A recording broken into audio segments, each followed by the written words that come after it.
আবারও হাজির হয়ে গেলাম তোমাদের সামনে নতুন রেসিপির ভিডিও নিয়ে। বন্ধুরা, শীতকালে সবার অত্যন্ত একটি প্রিয় খাবার বেগুন ভর্তা। আজ আমি বানাবো সেই বেগুন ভর্তা, যা রুটি এবং ভাত দুটোর সাথে খেতে খুব মজা লাগে। তো বন্ধুরা, এর জন্য কী কী লাগবে তোমাদের দেখিয়ে দিই। প্রথমে আমি বেগুনটাকে ভালো করে ধুয়ে বেগুনের চারিপাশ দিয়ে ফালি করে কেটে নেব। এরপরে ফালি করা জায়গায় রসুন আর লঙ্কা ভালো করে ভরে দিয়ে আমি কিছুটা সর্ষের তেল দিয়ে বেগুনের উপর দিয়ে ভালো করে মাখিয়ে নেব।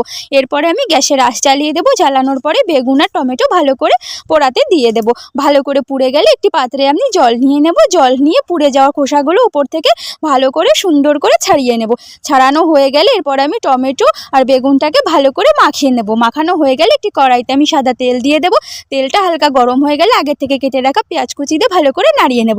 নাড়ানোর পরে এরপর আমি বেগুন ভর্তাটাও দিয়ে দেবো। এরপরে কিছুটা আমি লবণ ও কিছু পরিমাণ হলুদ দিয়ে ভালো করে একটু আমি নাড়িয়ে নেব। এরপরেই তৈরি হয়ে যাবে আমাদের এই বেগুন ভর্তা। নামানোর আগে ধনেপাতা দিলে আমাদের তৈরি